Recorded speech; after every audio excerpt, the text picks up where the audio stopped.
But surely there were diplomatic options. Let me ask you something, G interrupted gently. If I threatened your family, just one member of your family, what would you do?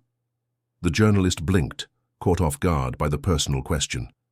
I would protect them, of course, even if the one threatening them was much larger, much more powerful. Yes, but that's all we did, G said simply. We protected our own. Every human on that ship was family, not by blood, but by something just as binding, shared humanity. We don't measure the value of our people by comparing them to the total population of the galaxy. She leaned forward slightly. The Confederation promised protection and failed to deliver. We filled that gap. Nothing more, nothing less. Rai considered this, then asked his final question. Some species fear that humans might use their unique capabilities to dominate rather than cooperate. What would you say to them? G was silent for a moment, choosing her words carefully. Throughout our history, humans have fought countless wars, caused immeasurable suffering, and committed acts of cruelty that still shame us. But we've also created art that can move beings to tears, built systems to heal the sick and feed the hungry, and sacrificed ourselves to save strangers. She looked directly into the recording device, knowing her words would reach billions across the Confederation. We are capable of both great darkness and remarkable light. The species who fear us aren't wrong to be cautious. We fear ourselves sometimes. But understand this. We don't want an empire. We don't want subjects or servants. We want partners, friends, equals. Her expression softened slightly. Just don't hurt our people. That's all we ask. Don't mistake our desire for peace as weakness. And don't test the limits of our patience. Treat us with respect, and you'll find no better allies in the galaxy. As the interview concluded, Rai couldn't help but ask one last, unscripted question. And if someone does hurt your people again? Admiral. G's smile was small but genuine. Let's hope we never have to find out. The galaxy had indeed entered a new era, one of unprecedented peace, maintained not by the gentle diplomatic pressure of the Confederation, but by the simple understanding that when humans get angry, the entire galaxy trembles. And yet, as trade flourished and cultural exchanges bloomed across the stars, many began to wonder if perhaps that trembling wasn't entirely a bad thing after all. The attack on our trading vessel was not just the loss of 12 lives. It was a test. Would the Confederation protect us as promised? When the answer was no, we protected ourselves. That is all that happened. He straightened his simple jacket. No weapons, no armor, just cloth. Humanity does not want war. We want trade, cultural exchange, scientific advancement. But understand this fundamental truth about us. We will not be victims. Not ever again. The silence that followed was profound. Finally, Jun spoke the question. On everyone's mind, what assurance do we have that humans won't turn their capabilities against the Confederation itself? Han smiled slightly, a gesture many species still found unsettling. The same assurance you've always had, he replied simply. Don't harm our people, and we will be the finest friends you could wish for. Humanity remembers both kindness and cruelty for generations. Choose which you wish us to remember. As Han departed, the council remained silent, each representative contemplating a galaxy forever changed by the species they had so recently welcomed, a species whose anger made the galaxy tremble. One standard. Year had passed since what galactic historians were already calling the Lee Incident. The memorial station orbited silently at the coordinates where the Hope's journey had been destroyed, broadcasting its solemn message every rotation. The Lee military, once feared across 3 sectors, had been dismantled according to the terms of surrender. Their fearsome warships now served as orbital habitats or had been converted to scientific vessels, but the ripples from that short, devastating conflict had spread far beyond Lee space. The Grand Hall of Unity on Axis Prime had never seen such an assembly. Representatives from every Confederation species filled the tiered seating, their varied forms creating a living tapestry of galactic diversity. At the center of the hall stood the Circle of Nine, the highest governing body of the Confederation, responsible for decisions that affected all member worlds, and today they were making history. This council recognizes Earth as a full member of the Galactic Confederation, announced High Elder Jun, her amplified voice resonating through the vast chamber. Furthermore, by unanimous vote of the Circle of Nine, we extend an invitation for Earth to assume the vacant position on the High Council. A murmur swept through the assembly. No species had ever been elevated from protectorate to council member without centuries of gradual integration. The decision was unprecedented, and everyone understood exactly why it had been made.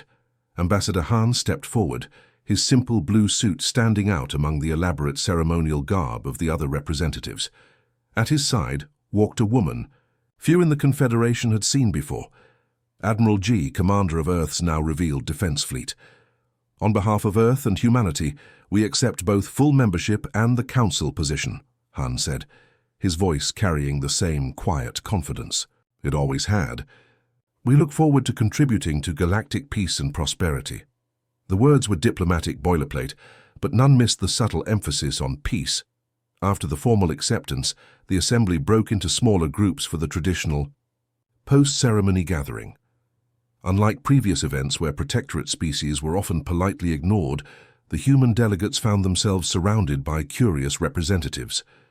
In one corner of the vast hall, Admiral G found herself approached by a group of military observers from various worlds. They maintained a respectful distance, perhaps more respectful than strictly necessary. "Admiral," began General Tay of the Orsini Defense Force, his exoskeleton gleaming under the hall's crystal lighting, "many of us have studied the Lee engagement extensively. There's one question none of our analysts can answer." G sipped from a glass of water, the only refreshment she had accepted. "Ask your question, General. Your fleet's coordination exceeded all known parameters for multi-vessel combat operations. Even accounting for AI assistance, the reaction times and tactical adaptations were," he paused, searching for a diplomatic word, "unprecedented." Smile touched G's lips. "You're wondering if we have some secret technology? Communication systems beyond your understanding, perhaps? Or maybe you think our ships are controlled by some central intelligence?" The military representatives shifted, uncomfortably, but their curiosity overcame their diplomatic caution. "The thought had occurred to us," admitted Tay. G set down her glass. "The answer is much simpler and much older than any technology. We train together. We fight together. We trust each other." She gazed steadily at the assembled officers. Each ship captain knew exactly what the others would do, because they've worked together for years. No special technology required, just human nature.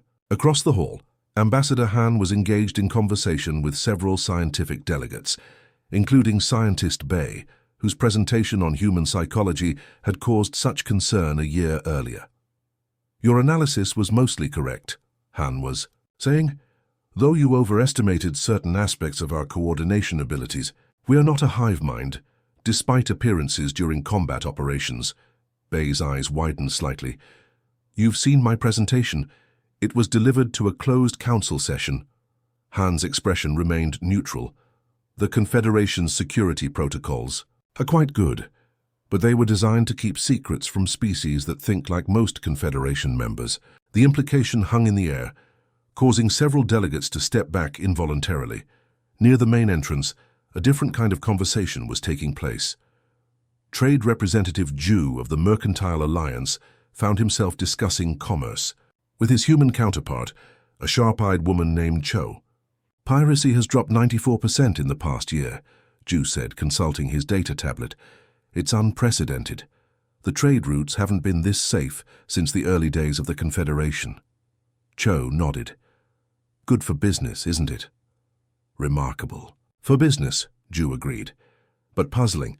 The Confederation Security Force hasn't substantially increased patrols. The Lee were dangerous, but they controlled only one sector. What's keeping the other pirate groups in check?" Cho smiled. "Word travels, even in space. No one wants to be the next example." Later that evening, as the ceremonies concluded and the delegations prepared to return to their worlds, an Andromeda Press journalist managed to secure a rare interview with Admiral G. The journalist, a veteran reporter named Rai, had covered galactic politics for 3 decades. "Admiral," Rai began, "many across the Confederation are still trying to understand humanity's response to the loss of the Hope's journey. 12 lives, while tragic, seems disproportionate to the military response that followed. Some have suggested Earth used the incident as an excuse to demonstrate power." G's expression hardened slightly. 12 lives may seem insignificant to a galaxy of trillions, but they weren't insignificant to us. Ed, but something perhaps more frightening. The humans didn't annex Lee territory or demand resources.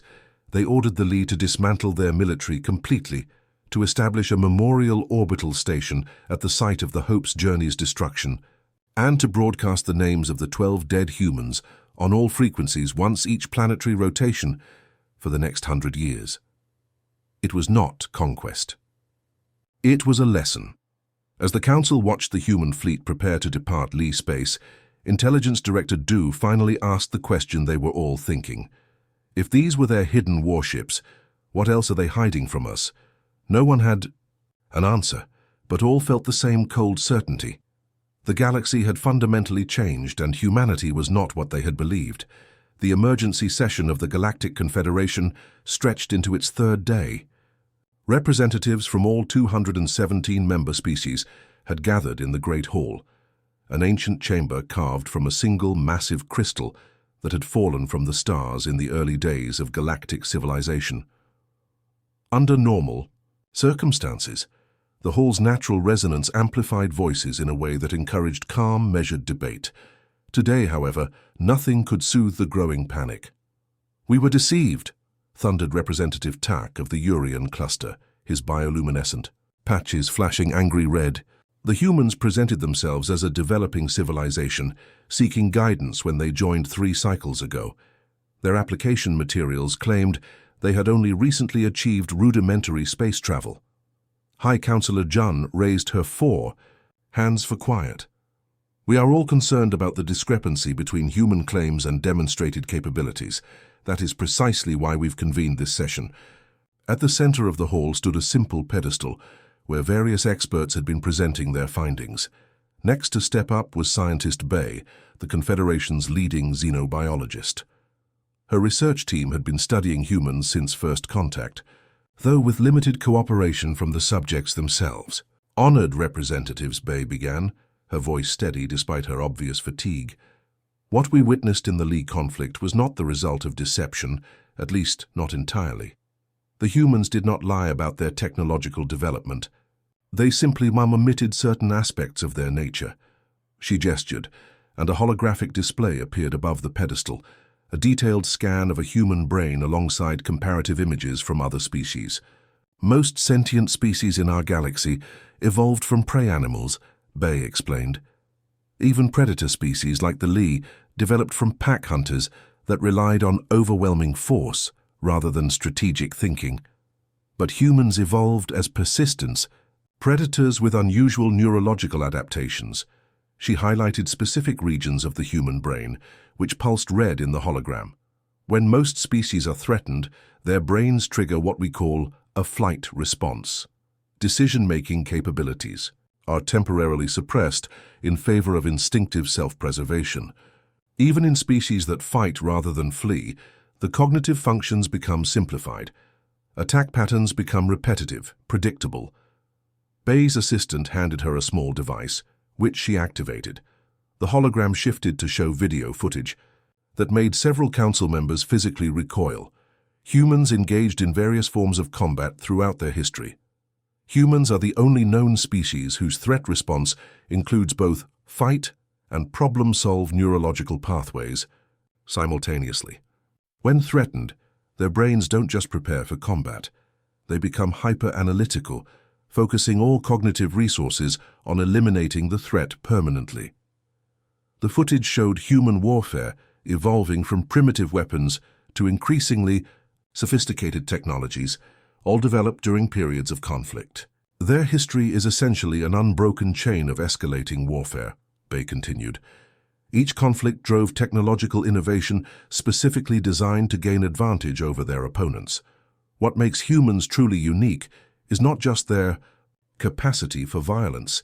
It's their ability to innovate while under threat. A new councillor representing the Taural hegemony raised an appendage. But surely they've outgrown this.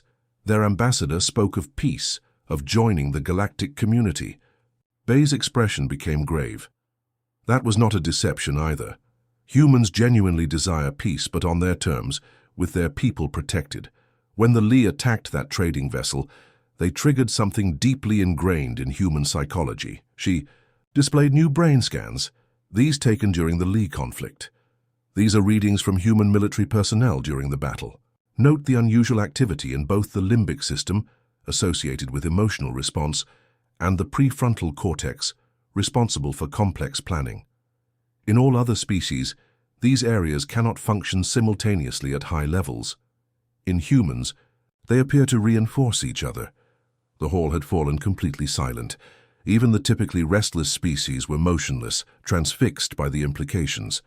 In simple terms, Bay said quietly, when humans get angry, they don't become less rational. They become more focused, more dangerous. They can sustain this state for extended periods, working together with a level of cooperation that borders on hive mind behavior, all while maintaining individual initiative. Security Chief Sung, who had been silent until now, stepped forward. The question before this council is not academic. It is practical. How do we respond to a species with this capacity? The human fleet that defeated the Lee has vanished. Our tracking systems can't locate them. For all we know, they could be positioned to strike anywhere in Confederation space. The hall erupted in anxious chatter. Jun called for order repeatedly, before the chamber quieted again. We have a guest who may provide insight, Jun announced. Ambassador Han of Earth has requested to address the council. Han entered without ceremony, looking remarkably ordinary after the terrifying revelations. He walked to the center of the hall with the same quiet confidence he had always shown. Honored representatives, he began, his voice carrying clearly. Through the chamber, I understand your fear. I would feel the same in your position. He looked around the room, meeting as many eyes as he could. Humanity kept certain capabilities classified, yes. We have always maintained defensive forces beyond what we disclosed. This is not aggression, it is prudence. For millennia, we fought only ourselves. When we looked to the stars, we hoped to find peace, but we also prepared for the alternative. Han's expression softened slightly. The Lee Collective operates outside Confederation space, Jun explained patiently, as if to a child. We've filed a complaint with their border representatives, but they deny involvement in the attack. The chamber fell silent as Han stood. Those closest to him noticed something odd happening. His skin was flushing red, starting at his neck and spreading upward. Ambassador? Jun asked, concerned. Are you unwell? Should we call for medical? They were 12 people, Han said, his voice now deeper than before. 12 citizens of Earth, they were under your protection. Jun blinked her 4 eyes in sequence, confused by the human's intensity. Yes, and as I said, we've issued formal condolences. My government does not accept your condolences, Han interrupted, something Confederation protocol strictly forbade. Earth does not recognize this as a regrettable incident. What happened to the Hope's journey was an act of war. A ripple of uneasy murmurs spread through the chamber. War was an archaic concept to most Confederation species. Minor conflicts happened occasionally, but full-scale war hadn't occurred in generations. Surely you don't mean to suggest Earth would take military action? Jun asked, genuinely bewildered. Your world has only just achieved interstellar capability. The Lee Collective has hundreds of armed vessels. Han removed his glasses slowly, folding them with precise movements. When he looked up, several counselors involuntarily pushed back from the table. The human's eyes had changed. His pupils expanded until the irises were nearly black. Humanity, Han said with terrible quietness, has never needed technological parity to win a war. We informed you during our negotiations that Earth would accept Confederation protection, but we never surrendered our right to self-defense. He placed a small device on the council table. It projected a series of coordinates into the air between them. This is not a request for permission, Han continued. This is a courtesy notification. In 20 hours, ships from Earth will enter Lee territory to extract justice for our murdered citizens. Any attempt to interfere will be considered hostile action. As Han walked toward the exit, Jun found her voice again. Ambassador, please. The Lee are brutal warriors. Your people aren't prepared for... Han paused at the doorway, and for a brief moment several counselors would later swear they saw his lips curve in what looked like a smile. No, he said softly. They aren't. The door sealed behind him, leaving the council in stunned silence. The Confederation Council chamber had been converted into an emergency monitoring station. High-resolution screens covered the walls, displaying real-time footage from observation satellites positioned around Lee space. For 18 hours, councillors had been arriving, some travelling days just to witness what many believed would be a tragic but educational moment, the day humans learned their place in the galactic hierarchy. The Lee have mobilized their entire home fleet, reported Intelligence Director Doe, her tentacles rapidly adjusting holographic displays. 87 warships in defensive formation around their homeworld. Another 35 have been recalled from outposts. High Counselor Jun nodded gravely. And the humans? Nothing yet, Doe replied. No unusual activity detected near Earth. Or their colonial outposts. Perhaps they've reconsidered. Ambassador Tech snorted, a whistling sound through his breathing spiracles. Of course they have. Their ambassador made an emotional threat he couldn't back up. Typical protectorate behavior, all bluster until reality sets in. The words had barely left his mouth when alarms began blaring across the monitoring systems. Doe's tentacles flew across the controls, her usual composure cracking. Impossible, she whispered. Multiple hyperspace ruptures detected inside Lee territory. They're already past the outer defenses. The main screen flickered to life, showing what appeared to be a small fleet of ships, unlike anything the Confederation had seen before. Where Lee vessels were organic-looking with flowing lines, these ships were angular, utilitarian, almost primitive in their design. But there was nothing primitive about how they moved, cutting through space with precision that suggested highly advanced propulsion systems. 27 vessels, Doe counted, voice shaking slightly. But our intelligence indicated humans only possessed 5 interstellar-capable ships, all of them research or trading vessels. Jun leaned forward, eyes wide. Where did these come from? No. One had an answer. On screen, the Lee fleet was responding, moving to engage the human ships. The Lee were legendary warriors, feared across 3 sectors for their ruthlessness and tactical brilliance. Their ships outnumbered the humans nearly 5-1. What happened next would be studied in military academies across the galaxy for generations. The human ships didn't form a defensive perimeter as expected. They didn't retreat in the face of superior numbers. Instead, they accelerated, splitting into smaller groups that targeted Lee vessels with what appeared to be a predetermined plan. Their movements were coordinated with impossible precision, as if each captain could read the minds of the others. They're communicating too quickly, Doe said in disbelief. The lag between command and execution is nearly 0. The Lee's first volley of energy weapons fired, a massive barrage that should have crippled the smaller fleet. But the human ships simply weren't where they were supposed to be, having adjusted their positions microseconds before impact. Then the humans returned. Fire. Their weapons were unlike anything in the Confederation arsenal, not the elegant energy beams favored by most advanced species, but projectiles, physical objects accelerated to significant fractions of light speed. When they struck Lee vessels, they didn't elegantly disable systems or create containable breaches. They tore through hulls, exposing entire sections to vacuum. Barbaric, whispered Counselor Tech, unable to look away from the carnage. A new face appeared on a secondary screen. Commander Choi of the human flagship Thunder. His expression was calm, almost detached as he addressed the Lee fleet. Your ships fired on an unarmed Earth vessel, he stated flatly. You murdered 12 of our people. Surrender now and we will accept prisoners. Continue fighting and we will accept your extinction. You have 5 minutes to decide. The Lee responded by launching their most devastating weapons, antimatter, torpedoes that could shatter small moons. The humans intercepted every single one before they could reach targeting distance. What followed wasn't battle. It was systematic dismantling. The humans didn't focus on disabling enemy ships. They targeted command centers, engines, and life support with surgical precision. It was as if they could see through the hulls to the vital systems within. Most disturbing to the watching counselors was the complete silence from the human fleet.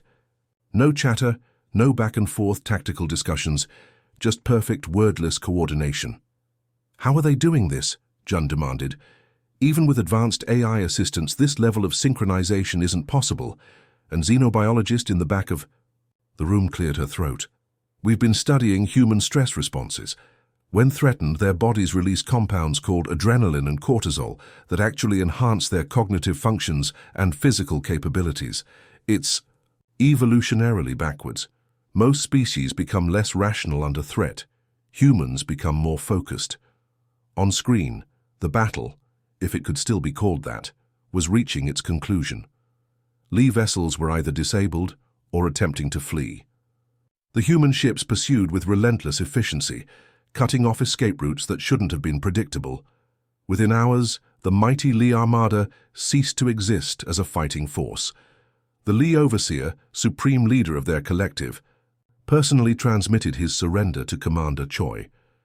Choi's response was brief and terrifying in its simplicity. The crew of the Hope's journey. Where are they? When told they had all perished, Choi's expression didn't change, but something in his eyes made the Overseer physically recoil. "Very well," Choi said. "These are our terms." What followed was not the brutal domination many had expected. Captain Kim of the Galactic Confederation stood on the observation deck, his 6 eyes blinking in sequence as he studied the holographic display of the small blue planet. Earth, they called it. A death trap by anyone's standards. Crushing gravity, wild temperature swings, and enough radiation to kill most species. Yet somehow life had not only survived there, but thrived. "They're approaching, sir," said Officer June, her scales shimmering with nervous energy. First contact in 3 minutes. Kim straightened his ceremonial robes. After centuries of peaceful expansion, the Confederation had encountered dozens of new species, but something about these humans made him uneasy. The airlock hissed open, and Kim nearly stepped back in surprise. The humans were smaller than expected, soft-looking creatures with no visible armor or natural weapons. They walked on 2 legs like many species, but their movements had an unsettling fluidity, like predators conserving energy. The lead human stepped forward. He was called Ambassador Park, and his face stretched into what their preliminary research identified as a smile, a supposed gesture of friendliness that to Kim looked uncomfortably like the baring of teeth. "On behalf of Earth and all humanity, we extend greetings of peace and friendship," Park said, his translator converting his harsh, percussive language into standard Confederation speech.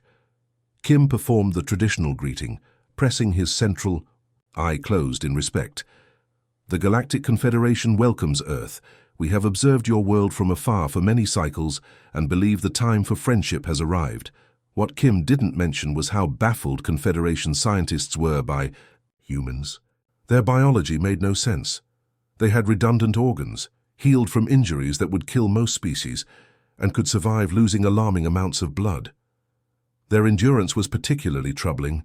Humans didn't tire like normal creatures. The diplomatic team toured the humans through the ship. Kim watched as Park examined everything with keen, calculating eyes. Most new species were overwhelmed by Confederation technology, but the humans asked specific, technical questions that suggested they understood more than they should.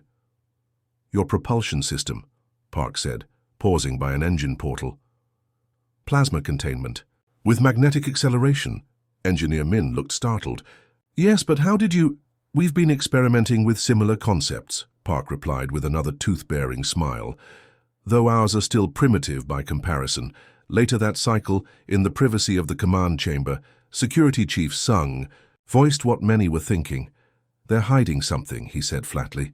"Their technology is officially pre-interstellar, yet they understood our engines, our navigation systems, even our communication arrays.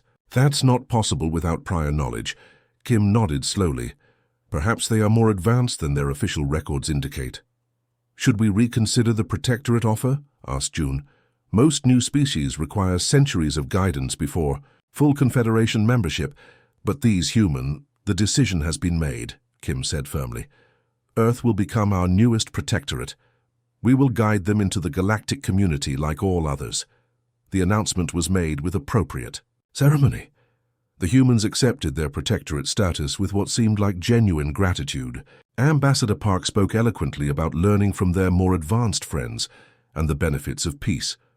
What none of the Confederation representatives noticed was the subtle exchange of glances between the human delegates when the terms of protection were explained, the slight narrowing of eyes, the almost imperceptible tension in their posture. 6 rotations later, when the formal reception ended, Kim found Park alone on the observation deck, staring out at the stars. "Beautiful, isn't it?" Kim said, joining him. "Over 10,000 inhabited worlds in the Confederation. Peace has reigned for 12 generations." Park turned, his eyes reflecting the starlight in a way that momentarily made Kim's skin tighten. 12 generations without conflict? That's remarkable, Park said quietly. On Earth, we've never gone more than a few decades. Kim's translator must have glitched. "I'm sorry?" "War," Park clarified. "Conflict between nations. The longest peace in our recorded history lasted less than 100 years. Kim felt a chill pass through his central nervous system. "But why resources, territory?" Park laughed, a sound Kim was still getting used to. "Sometimes, often for ideas, beliefs, sometimes just because we could." He turned back to the stars. "But don't worry, Captain, we're working on it. Humanity is evolving past our violent history." Kim nodded, suddenly eager to end the conversation. As he left, he didn't see Park's expression change or hear his whispered words to the empty room. "But we still remember how to fight, and we always protect our own." The Confederation welcomed Earth as its newest protectorate that cycle, with celebrations across the galaxy. The news barely mentioned the small soft creatures from the Death World on the Spiral Arm's edge. No one in the Confederation could have known what they had just invited into their peaceful community, or how the galaxy would tremble when these creatures finally showed their true nature. 3 standard cycles had passed since Earth joined the Galactic Confederation. The initial fascination with humans had faded, replaced by routine trade negotiations and cultural exchanges. Humans, for their part, had been model citizens, eager students of galactic politics and surprisingly quick to adopt Confederation technology.